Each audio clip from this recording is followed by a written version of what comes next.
though they've managed to keep Fields tied up. He has not been able to get over the tag up. Markov keeping him tied up. Off the ropes. Markov coming off that time. Into an arm bar. Notice the way he drove that shin across the face. Two unbeaten teams. Let me very quickly thank our crew today for doing an outstanding job on cameras. Henry Matthews, Craig Robinson, and Ron Sutton. On audio, Cynthia Tyler. On video, Ron Jeter. On tapes, Leo Harris and Ernie Watts. My director, the cool one, Mike Allen. We appreciate the efforts they put forth. Good move by Jacques Goulet now.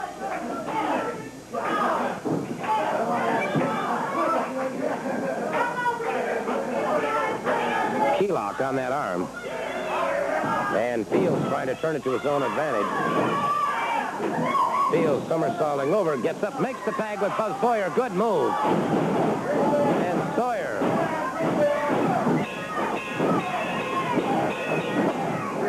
Sawyer clamped down, came in, and is moving well.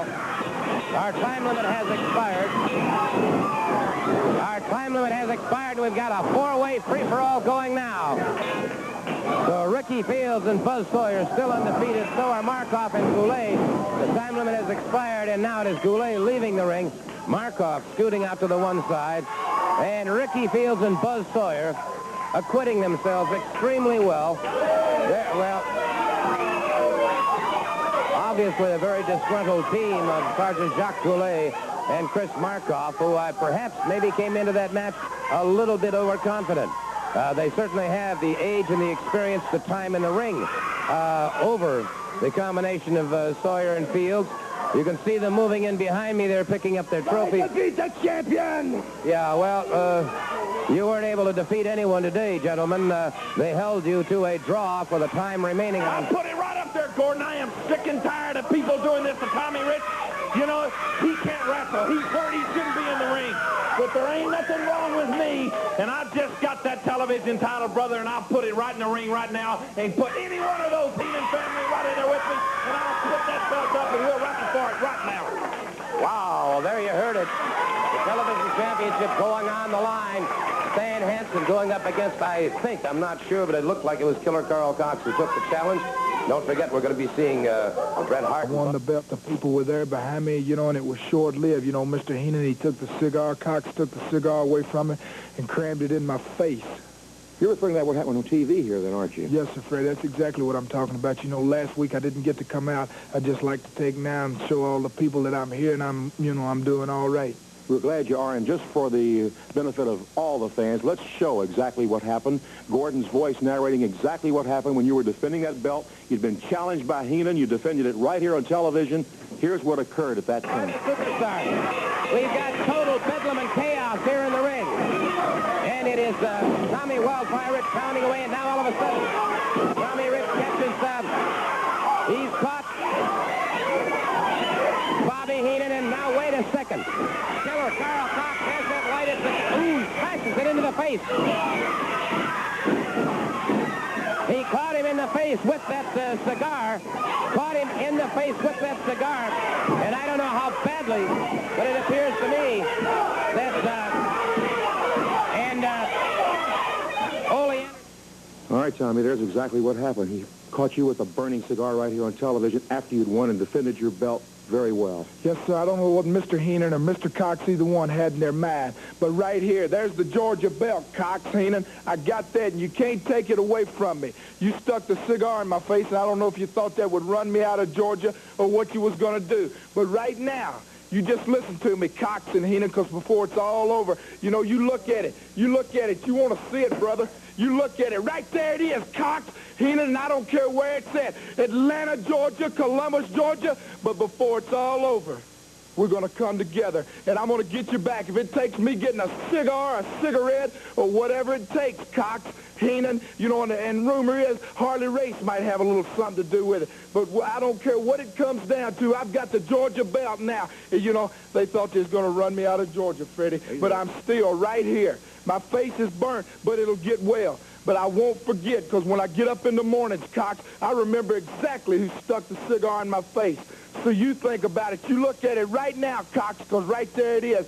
And before it's all over, just like I said, I'll get you. If it takes all I got, I'm going to get you, Cox. Thank you, Tommy. He's a very determined, very adamant man at this point, and rightfully so. And Heenan has been skirting the issues. And Tommy Rich is right. There is no ends that he won't resort to, apparently, to accomplish his deeds of doing in Tommy Rich, even calling on the world's heavyweight wrestling champion, Harley Race. Well, all that lies ahead. We'll be talking about it. Let's go back to Gordon. Buzz Sawyer. His opponent from Great Falls, Montana, weighing in at 222 pounds, Bret Hart.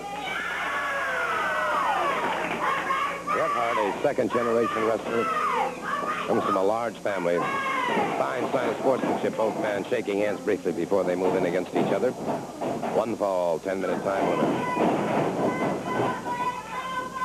Good drop toe hold. Notice the way he tried to get in for a crotch ride with the leg.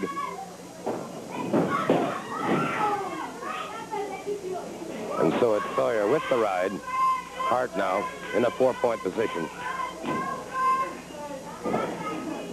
Sawyer bringing him around, but that arm is underneath the shoulder. He's in a predicament, but he is not watching that shoulder. Rolls it off once again.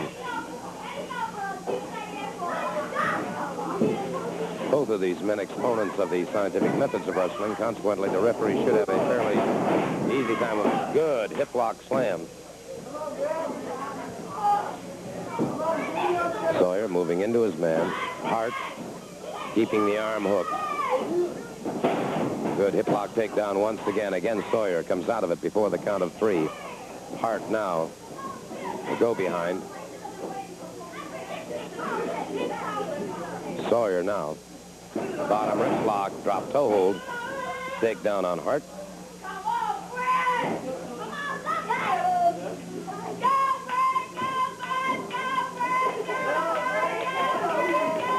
And it's Hart coming back to his feet once again. Sawyer keeping that arm tied up.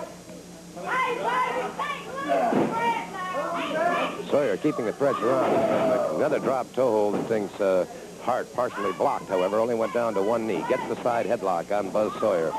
Now switches to a go behind. A waist cinch. High waist lift takedown. Sawyer trying to sit out and escape. Hart continues the ride. Goes into the one arm. They're back into the ropes. The referee calls for the break.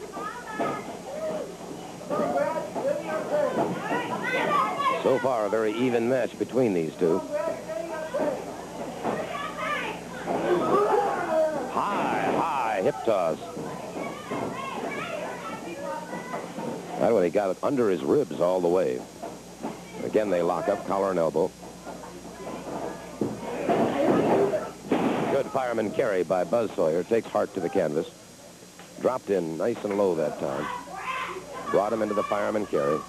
Now to an inside arm bar. Hart on the canvas. Kip up by Hart, back on his feet. Now Hart driving the heel of the hand to the side of the jaw. Sawyer keeping the arm tied up. Hart now trying to figure an escape number 1 and a counter move number 2 if he can.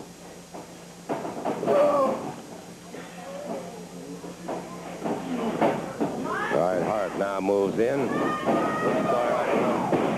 Sawyer caught him a good shoulder smash. That time was Hart, dropped him to the canvas. High hip toss. Sawyer breaks it up. Arm drag takedown on Bret Hart. So on the basis of takedowns, it would appear that Sawyer might be slightly ahead.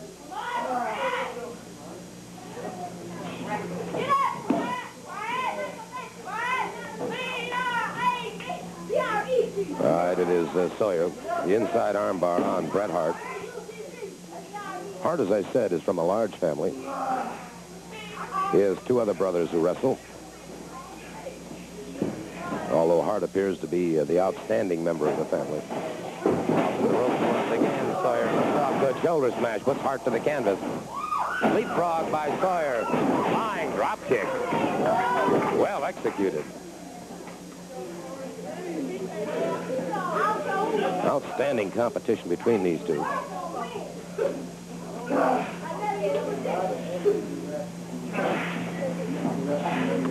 Sawyer may be slightly more aggressive in this. Hart may be a good chip up by Hart once again. Hart may be a little more in the defensive posture, waiting for Sawyer to make a mistake coming to him.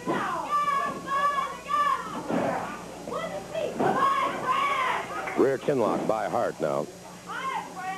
Notice he is under the chin, however, but not coming across the throat.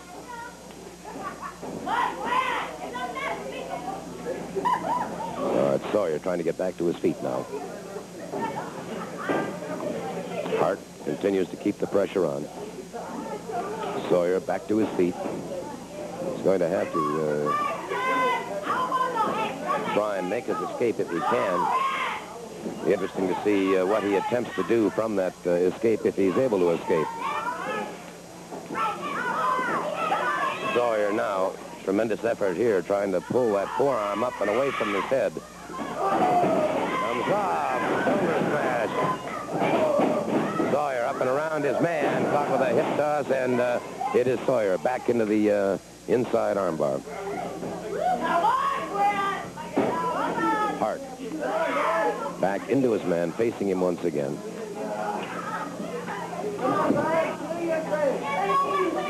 Sawyer keeping the armbar. Hart now trying to move away from it. Does so. Brings Sawyer up. Tried for a body slam. But misfired and tried for a rolling reverse, and it's Sawyer now sustaining a head injury. Hip block takedown by Hart. And so Hart beginning to move a little more aggressively now. Sensing that head injury and maybe pressing that advantage as much as he can. Keeps the side headlock. Sawyer. The trapped posture right now. Hart has a side headlock. Sawyer trying to figure an escape if he can. All right, watching him carefully now. It is Sawyer coming up rather slowly. He may be still stunned. Hart maintains the side headlock. All right, pulls him back to the ropes. Powers him off. Comes off. He's caught with a shoulder smash. Drop to the canvas. Sawyer coming up rather slowly. Drops to the canvas once again. A leg sweep that time by Buzz Sawyer. So as Hart turned to his man, Sawyer very quickly moved in, swept the leg, and took him off his feet. So it's Hart back on the canvas.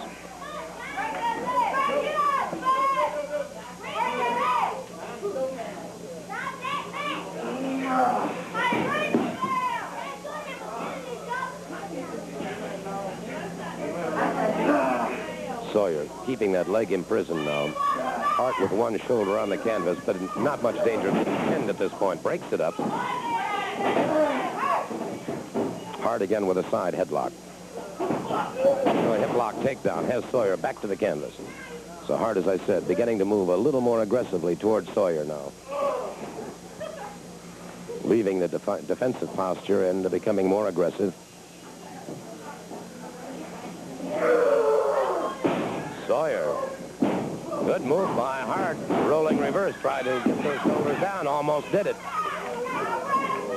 Sawyer comes up again. It is Hart once again with a side headlock. And so Hart, very definitely now, the aggressor.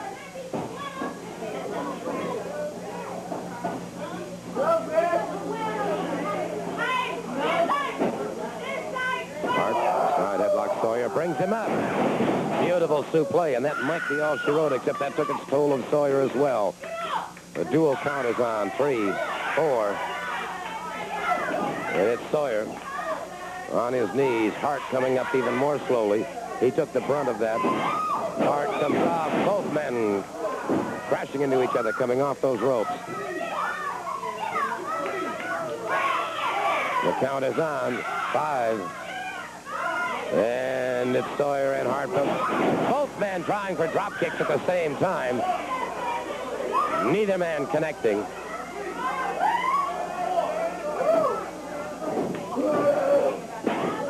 And it was Sawyer trying for a body slam, and it was Hart to an inside cradle. Beautiful heel block and takedown by Sawyer. Drop toe hold blocked by Hart.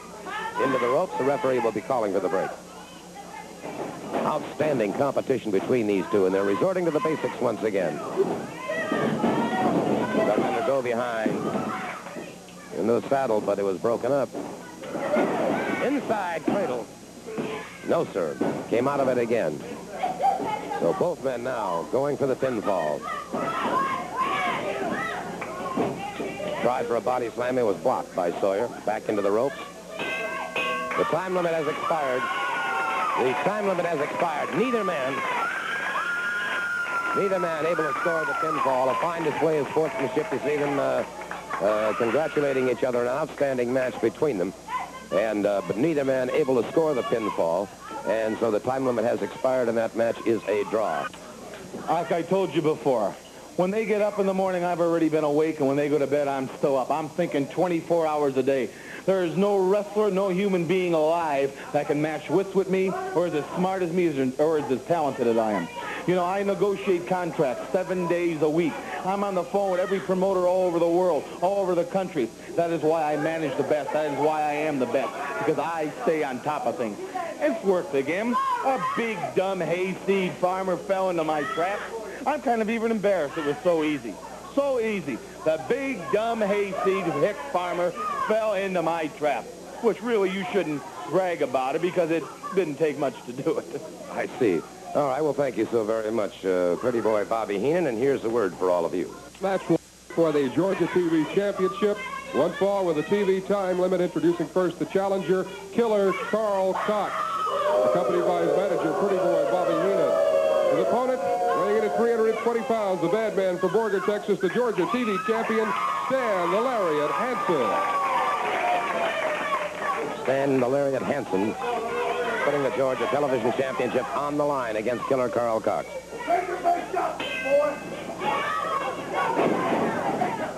All right. Cox getting set to move out. Back into the ring ropes. The referee separates them, and once again they close in like two hungry bears. Again, the referee trying to separate them, and both men tremendously intense on the match. They're into the ropes, and again, the referee trying to separate them. Hansen now with a side headlock on Killer Carl Cox.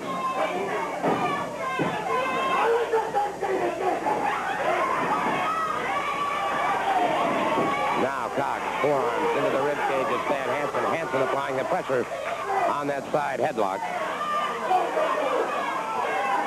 Hansen at about 300 pounds from Borger, Texas.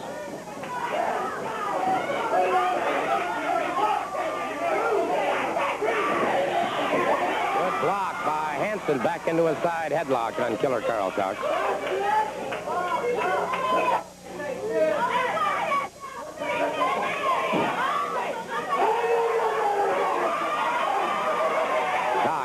Still trapped in that side headlock. Face and head reddening considerably from the pressure applied by Stan Hansen. Hansen, taller and the heavier of the two. He is the Georgia Television champion. High hip toss by Stan the Lariat Hansen. Hip lock takedown by Hansen into a side headlock.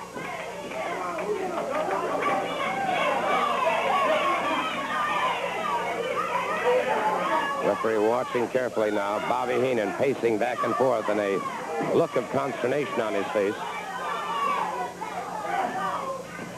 He's the one that goaded Hansen into this situation. So he has his championship match. That's what he wanted.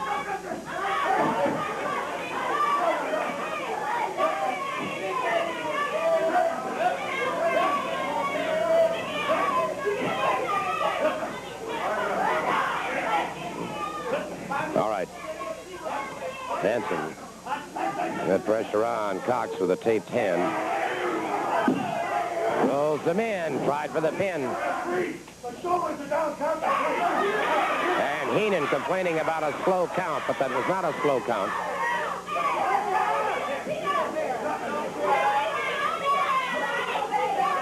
Referee checking their shoulders once again. And again, Cox gripping. You can see he had those trunks, however. And Hansen firing a miss now. Opens up some heavy artillery on Killer Carl Cox.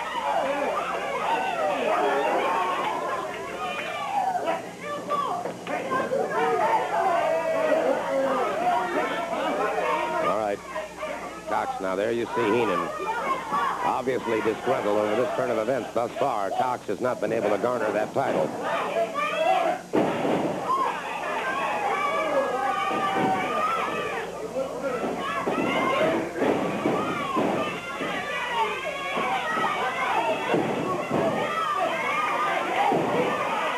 Cox now has the television champion in trouble. Catches it again. And now Heenan looking more pleased, asking for the brainbuster. Cox unloads, so does Hansen now. And they're both into those ring ropes. Hansen partially outside the ropes. Garden slowly. Ernie the Cat Ladd has just come over here to the...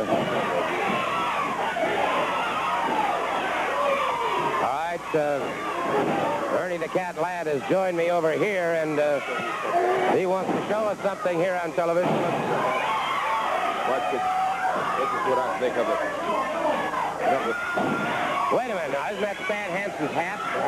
Nothing about Stan Hansen. Well, and Hansen coming out over here. We've got a slugfest going on over here. Let me get out of the way. And it's Ernie the Cat Ladd on a wild melee now.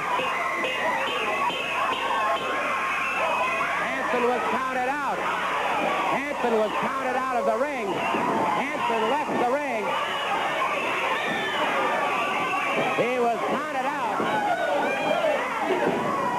And fought again. Hansen outside. And Cox. Hansen was counted out of the ring. This means that Cox is the new television champion. Tommy Rich has just charged the ring. Tommy Rich pounding away at Killer Carl Cox. Rich has gone wild. Tommy Wildfire Rich, and it's we've got total bedlam now in the ring filling up. We've got everybody jumping into that ring at one time. Ole Anderson holding him off now. And it is Tommy Wildfire Rich still pounding away. We're going to try and get order restored here in just a minute if we can. And we've got Ernie Ladd trapped here trying to get around Stan Hansen and Ole Anderson. And we're trying to get order restored at this point. Trying to get order restored. You think all hell's fixing to break loose Friday night? That's just a little loving, Cox and Heenan, because I'm going to get you. It's the last thing I'll do. Well, obviously, a lot of things. Action, they're going to get some action. They're going to find out. I told Tommy you got to fight fire with fire. I tell you, nobody knows better than this man right here at old Ole Anderson. The two of us are going to get together. We're going to have our tips, our face all taped up, and we're going to put some nuts on Mr. Cox, Mr. Heenan, Mr. Ladd, the whole bunch of them. Bobby Heenan, you got to play hell. You got to play hell for it. I'm telling you, me and Anderson and Rich, we're coming Friday night, brother. We're coming right here. Okay, it's all going to happen this coming Friday night. May I just point out, too, there will be wrestling tonight in Calhoun, also tonight in Carrollton, next Thursday night in Rome and Adel, and, of course, next Friday night, November 9th, in Knoxville at the Civic Coliseum. And I might point out that Tony Atlas will be there. This was a ploy in getting you outside the ring the way they did. Well, I don't care. I might be a little dumb, but let me tell you something. I'm coming right back. I learned a lesson real quick. Let me tell you something. I want Killer Carl Cox. I want Bobby Heenan. Everybody's got out here and said it, but nothing ever happened. I want you guys. I want you, Ladd. I want you, Superstar. Me and Ole Anderson, we're going to start running together a little bit. It's going to be the nastiest two guys you ever seen because we don't wrestle. A long time ago, everybody feared us and respected us, and that's the way it's going to be in the future. I just want a chance to get any three of those guys, any part of the Bobby Heenan family in the ring. I don't care where it is. Again, right here, Like I said, I might not be the brightest guy, but I'm one of the toughest, nastiest dogs that ever walked. And if anybody wants to get me into the ring, come on. Killer Carl Cox, I had your butt beat. Ernie, lad, I whipped you right out of this thing. So I lost the title. Let me tell you something. It took two in the brains of Bobby Heenan to do it. And I'm going to tell you something, Heenan. You might be smart, but you're a little bit weird. And I'm going to take you into the ring anywhere. Me and Anderson, we're going to be together, and I just hope they got enough guts, which I doubt, to get in the ring with us. I'm mad. I don't care what you want to say, anything else. Me and Anderson. And somebody's going to pay, Ole, and I'm sick and tired of running second to everybody around here. Tell you what, Stan has said it. All you got to do, Heenan, get you and any one of your family, get 2 of them, get 3 of them, get all of them. We're making a challenge to them right now, right here on TV, anytime they want to. They don't have to wait for the building. They don't have to wait for the arena somewhere. Get yourself out here, get all that nasty crew together, bring them on television, Stan, and I'll challenge them right here in the ring. Let me ask you one question in regards to this Ernie Ladd situation. Of course, you hold one belt, Ernie Ladd holds the other. What do you intend to do about this Georgia Tag Team Championship? Well, at the moment, there's several different situations. They've offered, promoters have talked about 2 of us maybe competing in a one-on-one situation for those belts. They've also suggested maybe I get a partner and maybe Ernie Ladd get a partner, we decide. It's up in the air right now, but it doesn't make a difference to me. Belt, no belt, up, down, round, side, here, there, anywhere. I don't care. I want to see Ladd, I want to see Cox, I want to see Heenan, and I think if old Stan and I get together, the 2 Swedes, I think that we could knock somebody a little bit stiff. Maybe knock him into next week. Well, there you have it, an open challenge to the Bobby Heenan family. Mr. Heenan has finally come to ringside. Now, I'm curious to find out how you want to answer that challenge. Well, first of all he's done is made a challenge. He hasn't made it worth my while yet. If Ole Anderson wants to get a partner, if he wants to hang around with that big dumb hayseed, that's his business. But put the belts on the line. Make it a championship match. Then we'll accept. Anytime, any place, anywhere. But as far as I'm concerned, just to get in the ring right now and beat that turncoat Ole Anderson, some big dumb hick he's hanging with, that don't mean nothing to me. I've already outsmarted that dumb farmer once. Killer Carl Cox is the new television champion. I'll find a partner for Ernie Ladd. There'll be no trouble about that. But make it worth our while.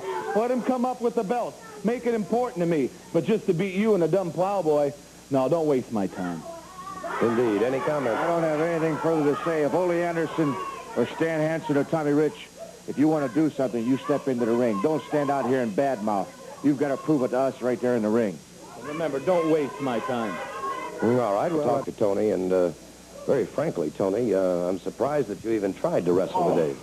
Well, you know, if you sign a contract to wrestle somebody, it ain't that man's fault that my leg is injured. I had a contract to wrestle him, and I'm going to live up to any contract I put my name to. You know, I don't care what they do to me. Austin Idol, I had a match with him. I was supposed to have a match with him, and the dog didn't wrestle me. He sent somebody else to get his whooping. Then after the match, he jumped in and put that figure 4 on my knee. Now, the figure 4 is a hold that I ain't familiar with. I have seen a lot of holds, and I ain't too familiar with the figure 4. But you let me tell you something. I'm on a train. I'm going to train like I never trained before, and I'm going to find a way to get out that figure 4 because I got a family and everything to take care of, and I can't afford to get myself hurt and watch my wife and daughter go hungry. So you let me tell you something, Austin Idol. The time's going to come where your knee going to be bandaged up, where your neck going to be bandaged up, your arm going to be bandaged up. And if I don't do it, my name ain't what it is because, Austin Idol, I'm getting tired of people coming here to this area trying to hurt me, trying to put me out of professional wrestling. This is my living. This took me out of the ghettos, brother, when I used to get up every morning and watch my mother put cowboy in her shoes just to go out and work split shift to give me something to eat. She had 9 kids that didn't have no man in the house to take care of neither one of us. So at the age of 12, I had to become a man, and by God, I've been a man ever since. And I'll tell you something else, Idol. If you want to jump on somebody, if you want a man to fight, you got a 6'2", 250-pound brick house that will whoop you and tell you as black as he is. Because I am not no play call. You and Sterling Gurley, Ernie Ladd, the whole Heenan family, Cox, everybody. You let me tell you something. They heard this and heard good. I'm here to stay, brother. I love Georgia, and ain't nobody going to run me off. Figure 4 or no figure 4. Talking about that figure 4, I'll tell you something I want you to watch, where Austin Idol gained all of his knowledge from the former world heavyweight champion Buddy Rogers. And let's take a look at this, Tony. Well, thank you very much, Charlie Platt. I hear some great things are going on in the great state of Alabama and Southeastern Championship Wrestling, and I understand you're doing an outstanding job, too, and we're certainly very proud of you. Right now I have with me the only man in the history of professional wrestling ever to hold the NWA World Heavyweight Championship and the Worldwide Wrestling Federation Championship, Nature Boy Buddy Rogers. He's also the man who developed the figure 4 leg grapevine and the atomic knee drop. And Buddy, obviously, the figure 4 leg grapevine has become perhaps one of the most devastating and most successful holds in professional wrestling. Well, I believe in both of them because I invented that hold, and it's been very good to me. But if you look back through the history of it, by golly, Jack Briscoe used it and became champion, and Eddie Graham was a superb wrestler. He used it. His son, Mike Graham, used it. There's many other wrestlers have used it, and everyone have been very, very successful. But I would like to say this. Austin Idol, who I've worked out with and is in superior shape, and I do believe stands to be the next world champion if he gets that chance, does know this hold and knows it thoroughly. And I do know that if he puts it on someone, he will get the job done. I'll tell you what, I wonder, Buddy, there are a lot of people who aren't familiar with seeing the hold. They've seen it applied upon occasion, but I don't think they've ever seen it applied in, if you will, slow motion and working through it. All right, Buddy Rogers is going to demonstrate now. He has Buzz Sawyer and Don Serrano in the ring. Now, mind you, they're going to be going at about 1/4 speed. Now, notice he places the foot in between the two, crosses the leg over.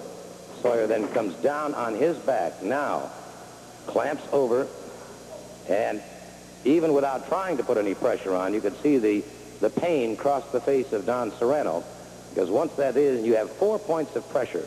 4 points of pressure on the 2 ankles and the 2 knees, and consequently... It's this kneecap right here where the leg runs across. That's where the main pressure is. Now, as you heard Buddy Rogers say, the main pressure is on the 1 kneecap, but there are 4 points, and obviously an extremely dangerous situation. Separating them now once again, but there you have it. Nature Boy Buddy Rogers demonstrating exactly how the figure 4 is placed on an opponent. It has brought him many titles in the past, and as he said, and I'd like to get him to reiterate that comment if he will, but you do feel that this man Austin Idol has that... Austin Idol, without a doubt, should be the next champion, and I do know one thing. He knows this hold thoroughly. There you have it, from the master himself, the man who invented the hold, Nature Boy Buddy Rogers. Now, Charlie, back to you. Well, as a matter of fact, we're right back to me. And, Tony, of course, you saw that entire situation. You realize that Idol has that $1,000 challenge up. But bear in mind, he puts the hold on, and you found out how difficult and how painful that is. Well, you also bear in mind that Austin Idol, he put the hold on with the help of one Bobby Jaggers. He didn't do it by himself. It took both of them to put the hold on me. Now, Austin Idol, if you think you bad enough and mean enough to put the hold on me by yourself, you come on and you slap this hold on my knee one more time. I got out of it one time, and if you want to, you can stick it on me again, and I guarantee you the next time you put it on me, I'm coming out of it, and I'm going to bust your face wide open, boy. Gordon, it seems we all got trouble. Tony's got the same trouble with this Austin Idol that I got with Killer Carl Cox.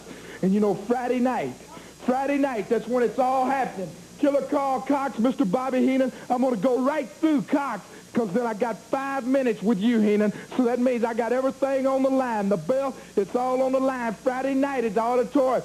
So look at it right now, Cox. Look long and hard, brother. Because every morning, just like I said earlier, when I get up, I've been looking at it good. And just a while ago was a little sample of what you're going to get, because I ain't going to finish till I get through with you. Well, there you have it. It's all going to happen, of course, this coming Friday night. The Georgia Heavyweight Championship on the line, and if Tommy Rich is successful in defeating Killer Carl Cox, he will then have 5 minutes alone with Pretty Boy Bobby Heenan. It's an outstanding series of matches this coming Friday night at the Atlanta City Auditorium. Don't forget, too, Buzz Sawyer and Ricky Fields going up in a no disqualification match against Sergeant Jacques Goulet and, of course, Chris Markoff. And don't forget, next Friday night, November 9th, wrestling in Knoxville at the Civic Coliseum. So, manager, let's turn it over to Freddie Miller. Thanks very much, Gordon. You know, everybody, we're happy to have you tuned in, of course, always to At Ringside. It's a very important feature for us to go behind the scenes and talk in depth with the wrestlers. Now, a man who deserves giving credit where it's due, the accolades of being an astute manager. Whether you like him or not, you must admit Bobby Heenan is one of the most successful managers in the history of professional wrestling. He and some of his family, the Superstar and Killer Carl Cox, are with us today. So welcome to this program, Mr. Heenan. You know, there's an awful lot of controversy always surrounding the Bobby Heenan family. You probably wonder why. Well, you know, anytime you manage winners, anytime you are a winner, anytime you're on top, there's always controversy. Look at the New York Yankees, world champions in baseball. Look at all the controversies they had with Reggie Jackson, Billy Martin. There's always going to be press signing. There's always going to be people knocking you. There's always going to be people that are jealous of you.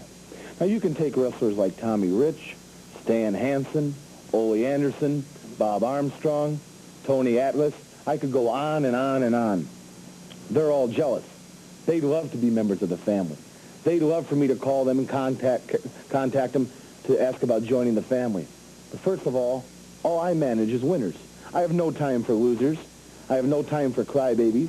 I have no time for people that always sniffle and whine and beg and plead that aren't men when you have to get in that ring. That's why I've always surrounded myself. In 15 years as a wrestling manager, I've surrounded myself with the best in professional wrestling. And these are two of them right here, the Superstar and Killer Carl Cox.